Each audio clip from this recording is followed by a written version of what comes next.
Imagine a life where you embrace your flaws, let go of what others think, and feel truly alive. Sounds impossible? It's not, and Brene Brown shows us how. We're diving into Brene Brown's The Gifts of Imperfection, a guide to living authentically and wholeheartedly. In this video, I'll break down her key insights, share personal stories, and give practical tips you can apply today.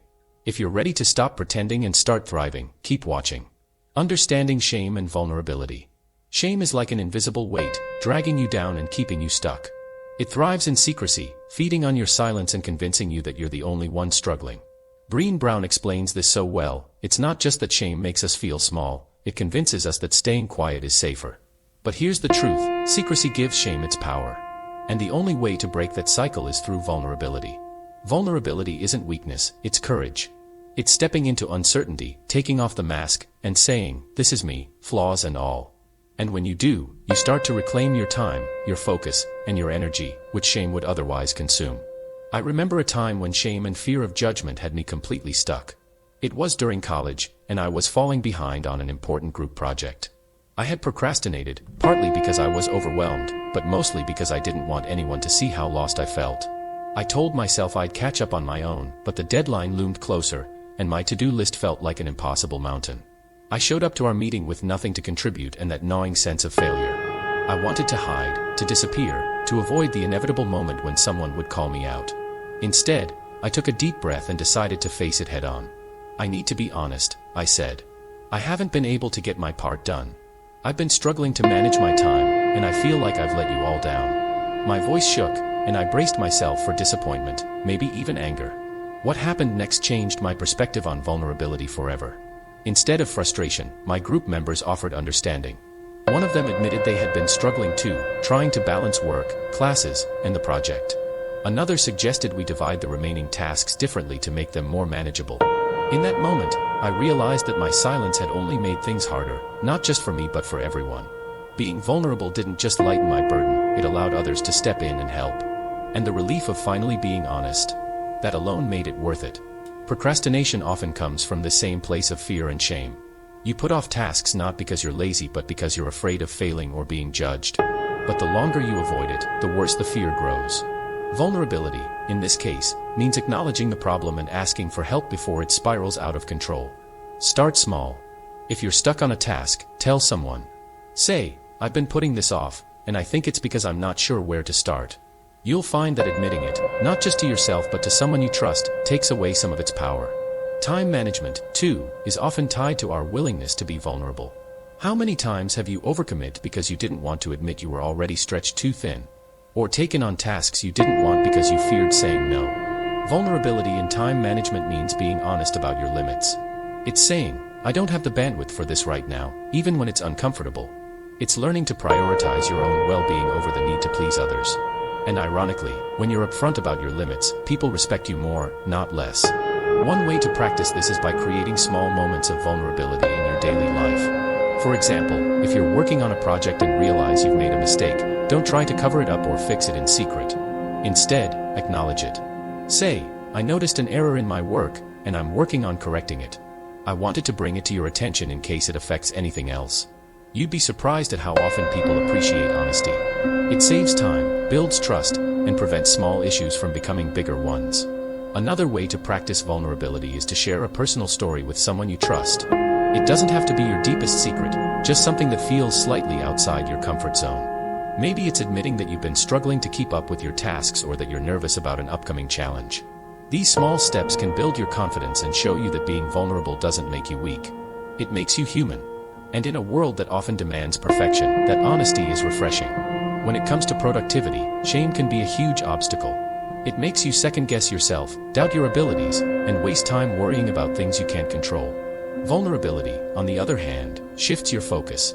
It allows you to say, "I don't have all the answers, but I'm willing to learn." It frees up mental space that shame would otherwise occupy, so you can focus on what really matters. It's not about doing everything perfectly, it's about doing what you can with the time and resources you have. Even in relationships, vulnerability plays a key role in managing your time and energy. How often do we waste time tiptoeing around difficult conversations or avoiding conflict because we don't want to seem weak? Vulnerability means addressing issues head-on, even when it's uncomfortable. It's saying, this isn't working for me, or, I need support with this, instead of letting resentment or stress build up. Those conversations might be hard, but they save you so much time and emotional energy in the long run. Ultimately, vulnerability is a skill, not a trait. It's something you can practice and get better at over time. The more you lean into it, the less power shame has over you. And as Brene says, vulnerability isn't just about sharing your struggles, it's also about showing up and being seen. It's about giving yourself permission to be imperfect and realizing that your worth isn't tied to your productivity or your ability to meet everyone's expectations. It's tied to your willingness to try, to learn, and to grow, even when it's uncomfortable. Letting go of perfectionism. Perfectionism can feel like a badge of honor, but in reality, it's a chain that keeps you tied down. It tricks you into thinking that your worth is tied to how flawless you appear to others. Brene Brown makes it clear, perfectionism isn't about striving for excellence. It's rooted in fear of failing, fear of being judged, fear of not being enough. And that fear, it's a thief. It robs you of your time, your energy, and your ability to move forward. Instead of focusing on growth, perfectionism traps you in a cycle of overthinking and procrastination, making it impossible to act unless everything feels just right. I remember a time when I let perfectionism run my life. I was working on a big presentation, one that could shape the direction of my career. I convinced myself that it had to be flawless, so I poured hours into tweaking every single detail. I obsessed over the font, the wording, the alignment of every slide. I rewrote my talking points so many times that I lost sight of the actual message. I stayed up late for weeks, fueled by coffee and anxiety, chasing this impossible standard I had set for myself. The night before the presentation, I hit a wall. I was exhausted, drained, and full of self-doubt. I realized that in my pursuit of perfection, I had missed the point entirely. My focus wasn't on creating something meaningful, it was on avoiding criticism. And when I finally stood up to present, all I could think was, what if they don't like it? That experience was a wake-up call. Perfectionism didn't make me better, it burned me out. It didn't protect me from failure, it set me up for it. After that, I started asking myself a different question, is this meaningful to me? Instead of chasing an ideal that no one else even noticed, I began focusing on what really mattered, delivering my message and connecting with my audience. And you know what? The more I let go of perfection, the more impactful my work became. Perfectionism isn't just about big projects or high-stakes moments. It shows up in the small, everyday ways you approach your time and tasks. Maybe you avoid starting a project because you're worried it won't turn out perfectly.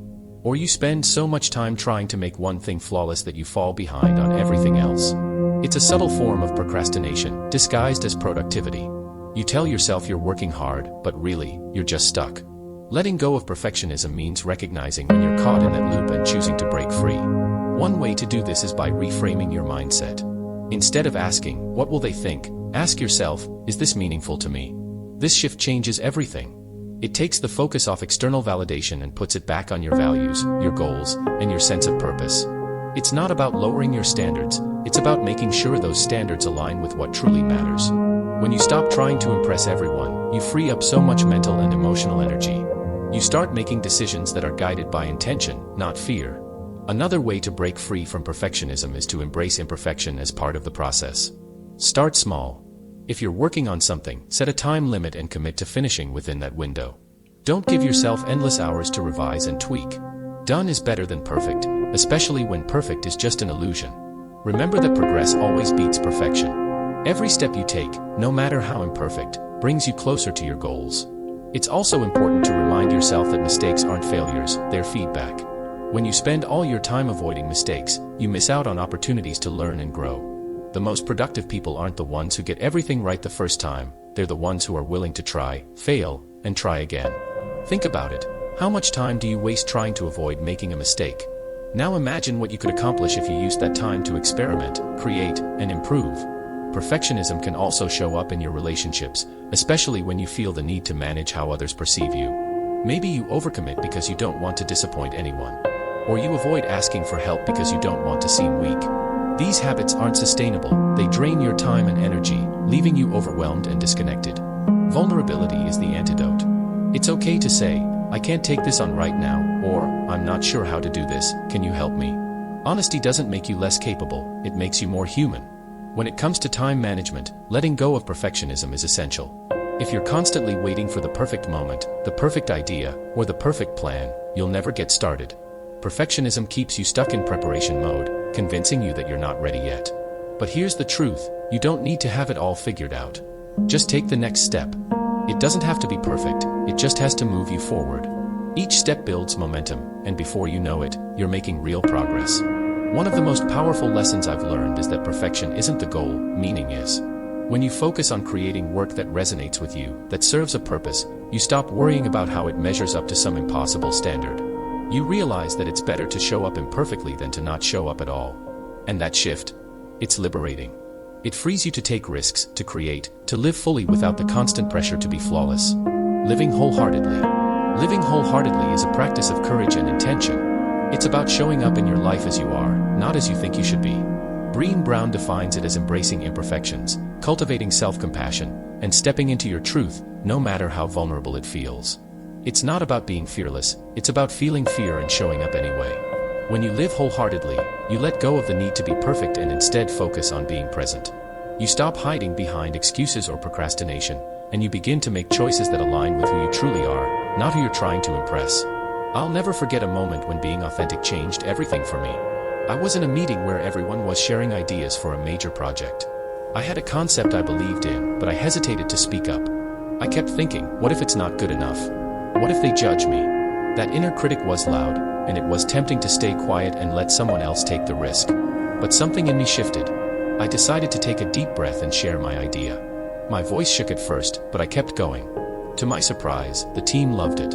They built on it, added their thoughts, and together, we created something better than I could have imagined alone. That moment taught me that authenticity isn't about getting it perfect, it's about being brave enough to show up and contribute, even when you're unsure.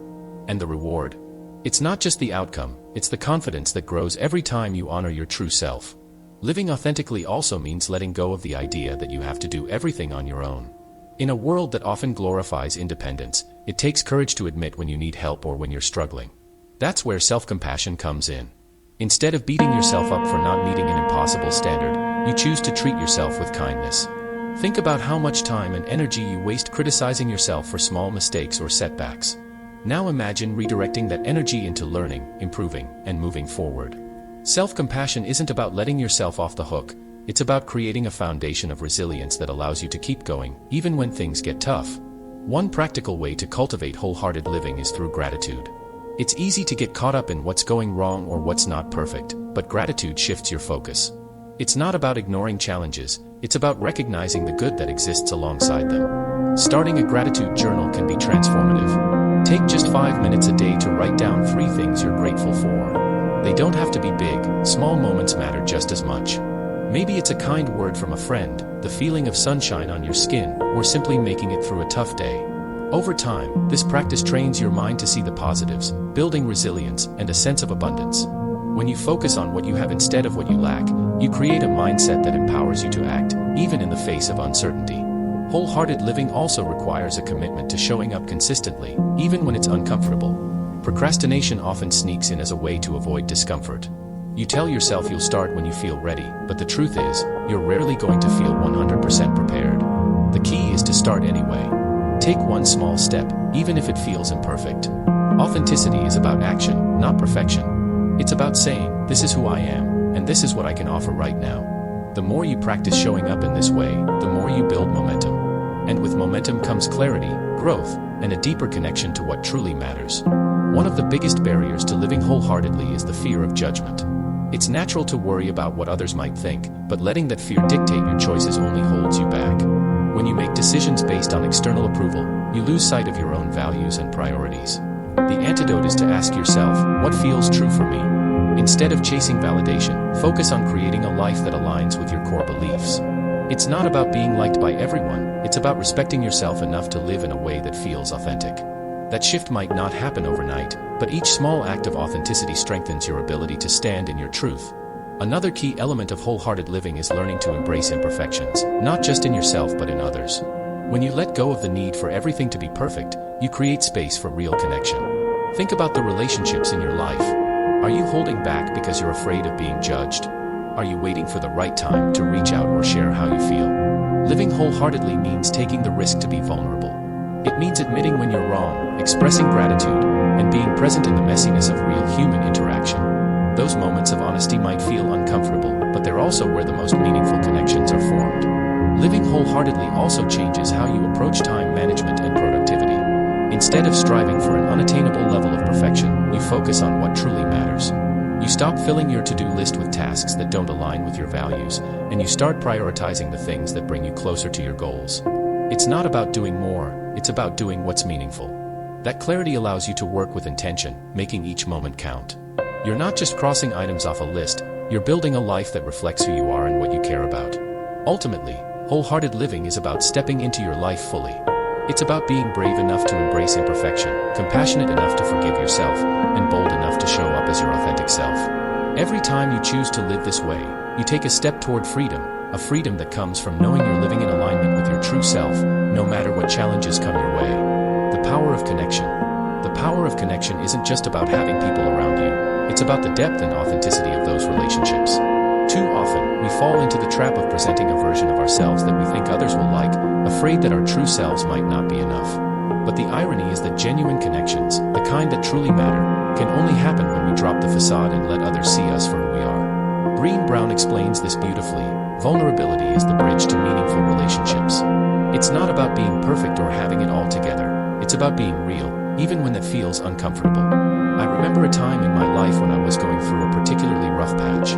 I had always been the kind of person who put on a brave face, even when I was struggling. I thought that admitting I needed support would make me look weak or burden others. But during one of those low moments, a close friend noticed that something was off. She asked me how I was doing, and instead of brushing her off with the usual "I'm fine," I decided to tell her the truth.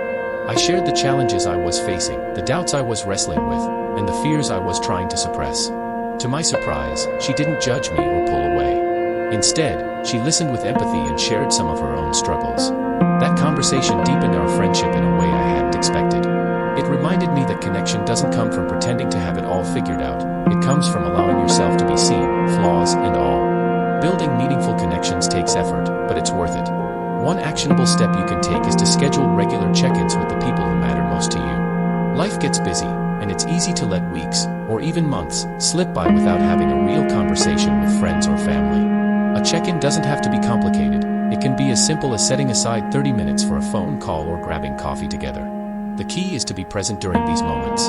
Put away distractions, ask meaningful questions, and truly listen to their answers. These small acts of intentionality can strengthen your relationships and remind the people in your life that they matter to you. Connection also plays a significant role in how we manage our time and productivity. When you have a strong support system, you're better equipped to handle challenges and setbacks. Think about the last time you felt overwhelmed by work or personal responsibilities. Did you try to push through it alone, or did you reach out for help? Too often, we convince ourselves that asking for support is a sign of weakness, but the truth is, it's one of the most powerful things you can do. When you lean on others, you gain new perspectives, share the load, and remind yourself that you're not in this alone. That kind of collaboration doesn't just make the work easier, it makes the journey more meaningful. Procrastination, too, can be tackled through connection. When you're struggling to stay motivated, reaching out to an accountability partner can make a world of difference. Whether it's a friend, a colleague, or a mentor, having someone who checks in on your progress can help you stay focused and committed. But accountability is a two-way street. It's not just about someone holding you to your goals, it's also about you showing up for them. This mutual exchange of support and encouragement creates a sense of partnership that makes it easier to stay on track. One of the most transformative lessons I've learned about connection is the importance of authenticity. In a world that often rewards superficial interactions and curated versions of ourselves, it takes courage to be real. But the reward for that courage is immense. Genuine connections bring a sense of belonging and fulfillment that can't be achieved through surface-level interactions. When you show up authentically, you give others permission to do the same. That creates a ripple effect, fostering deeper, more meaningful relationships in every area of your life. Another powerful way to nurture connection is through gratitude. Expressing appreciation for the people in your life strengthens those bonds and creates a positive feedback loop. It can be as simple as sending a quick text to let someone know you're thinking of them or writing a heartfelt note to express what their presence means to you. These small gestures may seem insignificant, but they have a profound impact. They remind the people around you that they're valued and loved, and that kind of affirmation deepens trust and connection. At its core, connection is about showing up, not just physically, but emotionally and mentally. It's about being present in the moments that matter, whether it's a deep conversation with a friend, a shared laugh with a loved one, or simply sitting in silence with someone who understands you. These moments may not always be grand or dramatic, but they are the building blocks of a fulfilling life. They remind us that we're not alone, that we're seen, and that we matter. It's easy to underestimate the impact of small, consistent efforts in building connection. But over time, these efforts compound, creating relationships that sustain you through life's ups and downs. So, take the time to nurture your connections. Be intentional, be present, and most importantly, be real. The power of connection isn't just about what you give, it's also about what you receive. It's about creating a network of support, understanding, and love that empowers you to face whatever challenges come your way. And in doing so, you'll find that connection isn't just a nice-to-have, it's an essential part of living a life that feels rich, meaningful, and whole. Cultivating resilience. Resilience isn't about living a life without challenges, it's about how you respond when those challenges knock you down. Brene Brown explains that resilience isn't an innate trait, it's a skill you build by choosing to lean into discomfort, face adversity head-on, and emerge stronger. It's about picking yourself up every single time you fall, no matter how many times that happens. Resilience requires you to look beyond the temporary pain of failure or setbacks and instead see those moments as opportunities to grow, evolve, and refine your path. It's not easy, but it's essential for anyone striving to make the most of their time and productivity. I remember a time when I faced what felt like an insurmountable obstacle. I had set an ambitious goal for myself, one I was passionate about but completely unprepared for. The early stages were exciting, I had a clear plan, and everything seemed to fall into place. But as I got deeper into the process, the challenges started piling up. Deadlines slipped, mistakes added up, and self-doubt crept in. Eventually, I hit a point where giving up felt like the logical choice. I was mentally drained, questioning whether the goal was even worth it. But instead of walking away, I decided to lean into the discomfort. I started breaking down the overwhelming tasks into manageable steps. I reminded myself why I started in the first place, focusing on the long-term vision instead of the short-term struggles. The process taught me that resilience isn't about finding shortcuts or avoiding hardship. It's about showing up, even when every fiber of your being wants to quit. One of the most practical tools for cultivating resilience is Brene Brown's dig deep approach: get deliberate, inspired, and going.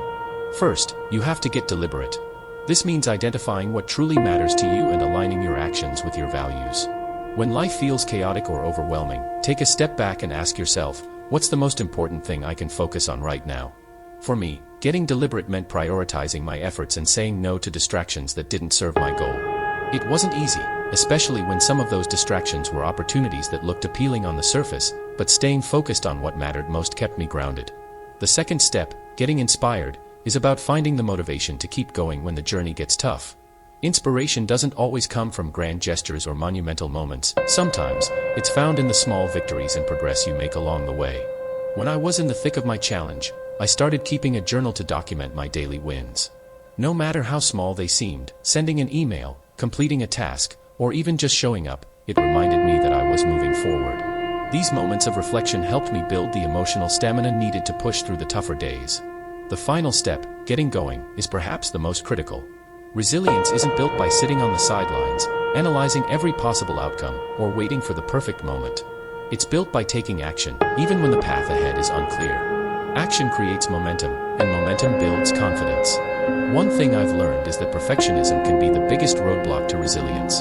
The desire to get everything exactly right often leads to procrastination, which only makes challenges feel more overwhelming. Instead of aiming for perfection, focus on progress. Take that first step, no matter how small, and let it lead you to the next. Resilience also requires you to shift your mindset about failure. Failure isn't the opposite of success, it's part of the process. Every setback you face is an opportunity to learn, adapt, and grow. Think of it like a muscle: the more you exercise it, the stronger it becomes. When I reflect on the challenges I've overcome, I realize that the lessons I learned in those moments were far more valuable than the times when everything went smoothly. Resilience isn't about avoiding failure. It's about becoming someone who can face failure and use it as fuel to move forward. Another powerful way to build resilience is by embracing vulnerability. It might seem counterintuitive, but acknowledging your struggles and asking for help when you need it is a sign of strength, not weakness. During my toughest moments, I reached out to mentors, friends, and even colleagues for advice and support. Their insights not only helped me navigate the immediate challenges but also reminded me that I wasn't alone. Connection is a key ingredient in resilience. It gives you the courage to keep going when the road gets rough. Time management and productivity also play a crucial role in resilience. When you're feeling overwhelmed, it's tempting to try to tackle everything at once, but that only leads to burnout. Instead, prioritize your tasks and focus on what truly matters. One strategy I've found helpful is the 2-minute rule. If a task can be done in 2 minutes or less, do it immediately. This clears your mental clutter and frees up your energy for more significant challenges. For bigger tasks, break them down into smaller, manageable steps. Resilience isn't about tackling everything at once, it's about making steady progress, one step at a time. Resilience is a choice you make every day. It's the decision to show up, to keep going, and to believe in your ability to overcome whatever comes your way. It's not about being invincible or never feeling fear, it's about facing that fear with courage and determination. When you cultivate resilience, you build the foundation for a life that's not only productive but also deeply fulfilling. Every challenge you face becomes an opportunity to grow, and every setback becomes a stepping stone towards something greater. It's a skill that takes practice, but the rewards are worth it. Here's the ultimate takeaway: the gifts of imperfection teaches us that the key to a fulfilled life isn't in fixing ourselves, it's in embracing who we already are. Imperfections and all. Letting go of perfectionism, embracing vulnerability, and living authentically aren't easy, but they're worth it. Brene's insights offer a roadmap to a richer, more connected life. Start small, and you'll see big changes. If you found this inspiring, hit subscribe and check out my other videos. Start your journey to wholehearted living today.